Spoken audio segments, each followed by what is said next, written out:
जय श्री सीताराम।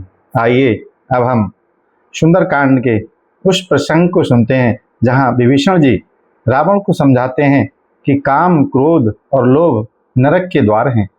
वे रावण को बताते हैं कि श्री राम कोई साधारण मनुष्य नहीं बल्कि स्वयं साक्षात परब्रह्म परमात्मा है।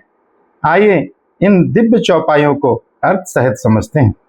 अर्थात काम, क्रोध, मद, लोभ सब नाथ नरक के पंथ, सब परिहर रघुबीरहि भजहु भजहि जे संत। हे नाथ, काम, क्रोध, मद और लोभ ये सब नरक के रास्ते हैं। इन सबको छोड़कर श्री रामचंद्र जी को भजिए, जिन्हें संत पुरुष सदा भजते रहते हैं। तात राम नहीं नर भूपाला, भुवनेश्वर कालहु कर काला। ब्रह्म अनामय अज भगवंता, व्यापक अजित अनादि अनंता। अर्थात हे तात, राम मनुष्यों के ही राजा नहीं हैं, वे समस्त लोकों के स्वामी और काल के भी काल हैं। वे भगवान हैं। वे निरामय, विकार रहित, अजन्मा, व्यापक, अजय, अनादि और अनंत पर ब्रह्म हैं। गोदुजुदेनु देव हितकारी, कृपा सिंधु मानुष तनुधारी। जनरंजन भंजन खल भ्राता, वेद धर्म रक्षक सुन भ्राता। अर्थात उन कृपा के समुद्र भगवान ने पृथ्वी, ब्राह्मण, गौ और देवताओं के हित करने के लिए ही मनुष्य शरीर धारण किया है।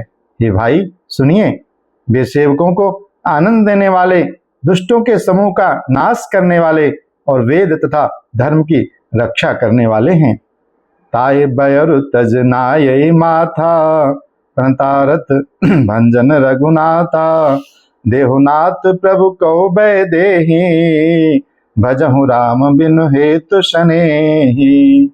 अर्थात बैर त्याग कर उन्हें मस्तक नवाइए। विश्व रघुनाथ जी शरणागत का दुख नाश करने वाले हैं। हे नाथ, उन प्रभु को जानकी जी दे दीजिए और बिना ही कारण स्नेह करने वाले श्री रामचंद्र जी को भजिए। शरण गए प्रभु ताहु न त्यागा, विश्वद्रोह कृत अग जेहि लागा।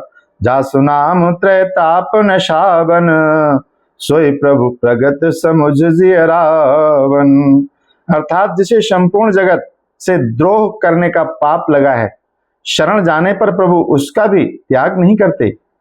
जिनका नाम तीनों तापों का नाश करने वाला है, वे ही प्रभु मनुष्य रूप में प्रकट हुए हैं। हे रावण, हृदय में यह समझ लीजिए, विभीषण जी ने रावण को सत्य से अवगत कराने का भरपूर प्रयास किया। उन्होंने स्पष्ट किया कि भगवान की शरण में जाने से बड़े से बड़ा पापी भी मुक्त हो जाता है।